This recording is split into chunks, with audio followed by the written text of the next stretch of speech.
తాకట్లో ఉన్న మీ బంగారాన్ని విడిపించి ఆ రోజు ఆన్లైన్ రేటుకి కొంటాం. Sharma gold company.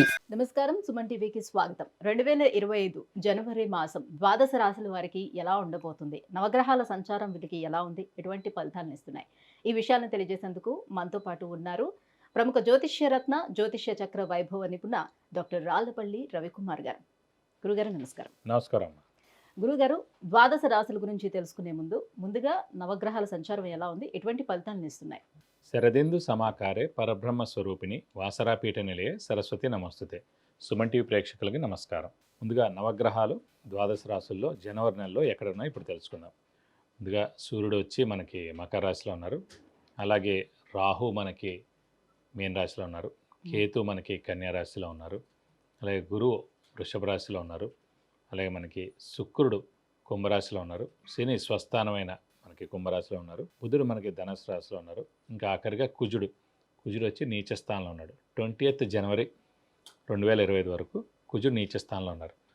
ఈ కుజుడు నీచ స్థానం మూలాన్ని కర్కాటక రాశి వారికి, సింహరాశి వారికి, మీన రాశి వారికి, ఈ 3 రాశులకి యోగకారకుడు కుజుడు అయ్యాడు కాబట్టి, అలాంటి కుజుడు నీచలో ఉన్నాడు కాబట్టి 21/2025 వరకు డబ్బు ఖర్చు కానీ, హెల్త్ ప్రాబ్లం కానీ, మాట పట్టం కానీ జరిగేందుకు అవకాశాలు ఉన్నాయి. చిన్న యాక్సిడెంట్ కూడా జరిగేందుకు అవకాశం ఉన్నాయి. కాబట్టి కొంచెం జాగ్రత్త వహిస్తే సరిపోతుంది. సో 21/2025 తోటి కుజుడు కూడా నీచత్వం వెళ్ళిపోతుంది కాబట్టి ప్రపంచం అంతా కూడా ఈ కెలామిటీస్, న్యాచురల్ కెలామిటీస్ ఇలాంటివన్నీ కూడా తగ్గుతాయని ఖచ్చితంగా మనం చెప్పుకోవచ్చు. గురుగారు, వృశ్చిక రాశి వారికి నవగ్రహాల సంచారం ఎలా ఉంది, ఎటువంటి ఫలితాలు ఇస్తుంది? వృశ్చిక రాశికి ఎట్లానో వాళ్ళకి అర్ధాష్టమ శని నడుస్తుంది కాబట్టి, సో ఎప్పటితోటే అయిపోతుంది, ఎలా ఉండబోతుంది వీళ్ళకి? వృశ్చిక రాశి అనగానే మనకి విశాఖ 4వ పాదం, అనురాధ 1, 2, 3, 4 పాదాలు, జ్యేష్ఠ 1, 2, 3, 4 పాదాలు, ఈ నక్షత్రాల సమూహం అంతా మనకి వృశ్చిక రాశిలోకి వస్తుంది. సో ఈ రాశి వారికి అర్ధాష్టమ శని ప్రస్తుతం నడుస్తుంది. 30th మార్చ్ 2025 దాకా ఉంటుంది. కరెక్ట్ ఇంకా 3 నెలలు ఉంది. 1st ఏప్రిల్ నుంచి మనకి అర్ధాష్టమ శని వెళ్ళిపోతుందని చెప్పుకోవాలి. ప్రస్తుతం గురుబలం మటుకు పరిపూర్ణంగా ఉంది. మే దాకా సప్తమ స్థానంలో చాలా బాగున్నాడు.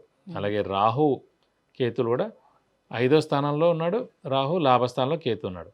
సో రాహు కేతుల బలం బాగుంది. అలాగే మనకి గురుబలం కూడా బాగుంది. సాధారణంగా వృశ్చిక రాశి అధిపతి కుజుడు అయ్యాడు కాబట్టి కుజుడికి శనికి అస్సలు పడదు కాబట్టి ఈ అర్ధాష్టమ శని అనేది చాలా ఎఫెక్ట్ వచ్చింది వాళ్ళకి 2023 జనవరి నుంచి. సో ఆరోగ్యపరంగా మామూలుగా అంత ఎఫెక్ట్ ఉండదా? ఉండదు. మేషరాశి అధిపతి వృశ్చిక రాశి అధిపతి కుజుడు అండి. సో వీళ్ళకి ఏలినాటి శని వచ్చినా, అర్ధాష్టమ శని వచ్చినా, అష్టమ శని వచ్చినా విపరీతంగా ప్రాబ్లమ్స్ ఉంటాయి. ఎందుకంటే అధిపతి కుజుడు శనికి పడదు కాబట్టి. అలాగే సింహరాశి కూడా పడదు. సింహరాశి అధిపతి రవి కాబట్టి రవికి శనికి అస్సలు పడదు కాబట్టి వాళ్ళకు కూడా అర్ధాష్టమ శని, అష్టమ శని, ఏలినాటి శని వచ్చినప్పుడు ఇబ్బందిగా ఉంటుంది. సాధారణంగా ఏలినాటి శని వచ్చిన తర్వాత వెంటనే అర్ధాష్టమ శని వస్తుందా? అంటే ఏలినాటి శని అంటే వీళ్ళకి అలానే వచ్చింది కదా. అదే అండి, ఏలినాటి శని అనగానే ఫస్ట్ మన రాశి కన్నా ముందు రాశిలో 2.5 సంవత్సరాలు, మన రాశిలో 2.5 సంవత్సరాలు, మన నెక్స్ట్ రాశిలో 2.5 సంవత్సరాలు, 7.5 అయిపోగానే నెక్స్ట్ ఏలినాటి శని అయిపోగానే తృతీయ స్థానంలోకి వెళ్తాడు శని. అది 2.5 సంవత్సరాలు బాగుంటుంది. తృతీయ నుంచి చతుర్థ అనేది అర్ధాష్టమ శని. సో మనకి ఏలినాటి శని వెళ్ళిపోయిన 2.5 ఏళ్ళే గ్యాప్ ఉంటుంది. దాని తర్వాత వెంటనే అర్ధాష్టమ శని వస్తుంది. మళ్ళీ అర్ధాష్టమ శని నుంచి అష్టమ శని రావాలంటే 7.5 సంవత్సరాల తర్వాత, మళ్ళీ అష్టమ శని నుంచి ఏలినాటి శని రావాలన్నా కూడా 7.5 సంవత్సరాల గ్యాప్ ఉంటుంది. ఓకే, ఏలినాటి శని నుంచి అర్ధాష్టమ శని 2.5 ఏళ్ళ గ్యాపే ఉంటుంది అన్నమాట. సో అందుగురించి అంటే వీళ్ళకి ఈ వృశ్చిక రాశి వారికి 2023 జనవరి నుంచి ఇప్పటిదాకా శ్రమ, కాలం, ధనం అన్నీ కూడా వేస్ట్ అయిపోయి డబ్బు ఖర్చు ఎక్కువైంది, అనారోగ్యం అయింది, ఇంట్లో కూడా ఇబ్బందులు ఎదుర్కొన్నారు, భార్యాభర్తల మధ్య కూడా అన్యోన్యత లోపించింది, యాక్సిడెంట్స్ అయ్యాయి, అనారోగ్యం అయ్యింది, నేమ్ అండ్ ఫేమ్ కూడా పోయేందుకు అవకాశాలు ఎక్కువగా ఉన్నాయి. ఇవన్నీ కూడా జరిగాయండి. సో ఇప్పుడు లాస్ట్ ఫేజ్ కాబట్టి వెళ్తూ ఏదో ఒకటి మేలు చేయాలి, అది ఖచ్చితంగా చేస్తాడు. 1st ఏప్రిల్ నుంచి అత్యుత్తమంగా ఉంటుందని చెప్పుకోవాలి. అలాగే సప్తమ స్థానంలో గురువు ఉన్నందుకు ఖచ్చితంగా శుభాలు, ఇంట్లో ఏమైనా శుభ కార్యక్రమాలు, ఏమైనా శుభకార్యాలు ఏమైనా జరగాలంటే కూడా అన్ని శుభకార్యాలు జరుగుతాయి. కొత్త వస్తువు కూడా ఇంటికి కొంటారు, ఒక వెహికల్ కొంటారు, గోల్డ్ కూడా కొనేందుకు అవకాశాలు ఎక్కువగా ఉన్నాయి. ఇది కాకుండా ఈ ఎప్పటి నుంచో కొంతమంది వృశ్చిక రాశి అనుకుంటారు ఓల్డ్ ఏజ్ హోమ్ కట్టడం కానీ, అంటే గుడి కట్టడం కానీ, లేదంటే ఎన్జిఓ ఆర్గనైజేషన్ స్టార్ట్ చేయడం కానీ, ఎవరైతే ఉన్నారో ఇవన్నిటికీ ఖచ్చితంగా ఈ 3 months 4 monthsలో కట్టడం కానీ, దానికి సహాయ సహకారాలు చేయడం కానీ ఖచ్చితంగా చేసేందుకు అవకాశాలు ఎక్కువగా ఉన్నాయి. ఉద్యోగస్తులకి ఎలా ఉంటుంది గురుగారు? ఉద్యోగస్తులకి శని మెయిన్గా శని అర్ధాష్టమ శని నడుస్తున్న 4th హౌస్లో ఉన్నా కూడా ఉద్యోగ కారకుడు శని అయ్యాడు కాబట్టి ఉద్యోగస్తుల మటుకు బాగుంటుందని చెప్పుకోవాలి. సో వాళ్ళకి తప్పకుండా రాణింపు ఉంటుంది, నేమ్ అండ్ ఫేమ్ ఉంటుంది, అలాగే మంచి ప్రమోషన్స్ ఉంటాయి, గురుబలం బాగుంది కాబట్టి. మరి భాగ్యస్థానంలో కుజుడు ఉన్నాడు కదా, ఎలాంటి ఫలితాలు భాగ్యస్థానంలో కుజుడు కూడా రాశ్యాధిపతి కుజుడయ్యాడు కాబట్టి బాగా కష్టపడితే కానీ పనులు జరగవండి అంతే. అలాగే వీళ్ళకి ఫారెన్ టూర్ కానీ, విజిట్స్ కానీ, అసైన్మెంట్స్ కానీ ఇవన్నీ కూడా వచ్చేందుకు అవకాశాలు ఎక్కువగా ఉన్నాయి. ఈ అర్ధాష్టమ శనితోటి ఆ ఊరు వెళ్ళేందుకు అవకాశం ఉంది కాబట్టి ఖచ్చితంగా వెళ్ళేందుకు అవకాశాలు ఎక్కువగా ఉన్నాయి. అయితే స్థానచలనం ఖచ్చితంగా ఉంటుందా వీళ్ళకి? స్థానచలనం ఆల్రెడీ చాలామంది 90% అయిపోయి ఉండొచ్చు. సో మిగతా 10% ఎవరైతే మిగిలారో వాళ్ళు 30th March 2025లో స్థాన చలనం అంటే ఇల్లు మార్పు కానీ, ఉద్యోగ మార్పు కానీ, ట్రాన్స్ఫర్ అవ్వడం కానీ, లేదంటే వేరే ఊరు వెళ్ళి ఉద్యోగం చేయడం కానీ, లేదంటే ఫారెన్ వెళ్ళడం కానీ ఇవన్నీ కూడా జరిగేందుకు అవకాశాలు ఎక్కువగానే. సో ఇప్పుడు కూడా ఏంటంటే గ్రహాలు మన మార్పు కోరుతున్నప్పుడు అంటే ఇలా అర్ధాష్టమ శని, అష్టమ శని నడిచినప్పుడు మనం కూడా మారిపోతే ఉత్తమం. అయ్యో నేను ఇక్కడే ఉంటాను, పేరెంట్స్ ఇక్కడే ఉన్నారు, వైఫ్ పిల్లలు ఇక్కడే ఉన్నారు, ఈ ఊరు మారకూడదు, నేను ఇక్కడే ఉండాలనుకుంటాను.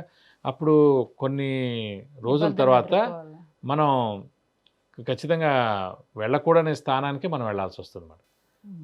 అది కోరుకున్నప్పుడు, అది సంచరిస్తున్నప్పుడు మనం వెళ్తే పర్వాలేదు, కానీ లేదు మనం ఆపుకుంటే మటుకు అనుకోండి మంచి ప్లేస్కి వెళ్ళాల్సింది వేరే ప్లేస్, వేస్ట్ ప్లేస్కి వెళ్ళాల్సి వస్తుంది అన్నమాట. సో అప్పుడు రోజు బాధపడుతూ ఉండాలి.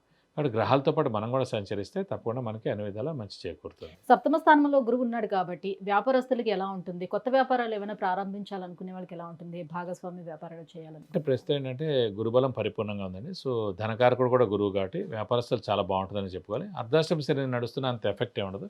సో ఉగాది తర్వాత కొత్త వ్యాపారం పెట్టుకున్నా, ఎక్స్పాన్షన్కి వెళ్ళినా, ఇంకో కొత్త వ్యాపారం స్టార్ట్ చేసినా కూడా తప్పకుండా బాగుంటుందని చెప్పుకోవాలి. ఇంకా సంతానం కలగటానికి ఎంతవరకు అవకాశం అంటే సప్తమ స్థానంలో గురువు ఉన్నాడు కాబట్టి గురుబలం పరిపూర్ణంగా ఉంది కాబట్టి సంతానం లేని వారికి ఖచ్చితంగా 2025లో సంతానం కలిగేందుకు అవకాశాలు 100% ఉన్నాయి. ఇంకా ఎటువంటి పరిహారాలను పాటించుకోవాలి? ఏ దైవాన్ని ఆరాధన చేసుకోవాలి? ప్రస్తుతం ఈ 3 నెలలు కూడా ఇంకా అర్ధాష్టమ శని నడుస్తుంది కాబట్టి ప్రతి శనివారం ఉపవాసం ఉండడం, అలాగే వీలైతే కనుక ఆంజనేయ స్వామిని ఎక్కువగా ఆరాధించడం, వెంకటేశ్వర స్వామిని ఎక్కువగా ఆరాధించడం. ఆంజనేయ స్వామి టెంపుల్కి అయితే కనుక మంగళవారం శనివారం వెళ్ళి 40 ప్రదక్షిణాలు చేయడం, అలాగే ఆంజనేయ స్వామికి వడమాల సమర్పించడం, సింధూర పూజ చేయించడం, తమలపాకుల పూజ చేయించడం చాలా మంచిది. అలాగే వెంకటేశ్వర స్వామి అయితే కనుక బుధవారం శనివారం వెంకటేశ్వర స్వామి టెంపుల్కి వెళ్ళి అర్చన లేదంటే అభిషేకం, అలాగే మనం మెయిన్గా 40 ప్రదక్షిణాలు బుధవారం కానీ శనివారం కానీ వెంకటేశ్వర స్వామి చుట్టూ చేస్తే కనుక దోషం ఏమన్నా కూడా అన్ని విధాలా కూడా తొలగిపోయి అన్ని విధాలు మీకు మంచి చేకూరుతుంది. విద్య, ఉద్యోగం, విదేశీయానం, వివాహం, వ్యాపారం, సంతానం, గృహం, ఐశ్వర్యం వీటన్నిటికీ సంబంధించి ఎటువంటి విషయాలు తెలుసుకోవాలన్నా కింద స్క్రోల్ అవుతున్నటువంటి నెంబర్కి కాల్ చేసి గురుగారి యొక్క అపాయింట్మెంట్ పొందవచ్చు. గురుగారు, వృశ్చిక రాశి వారికి 2025 జనవరి మాసం ఎలా ఉండబోతుంది? ఎటువంటి పరిహారాన్ని పాటించుకోవాలి వీళ్ళు? ఈ విషయాన్ని తెలియజేసినందుకు ధన్యవాదాలు. నమస్కారం.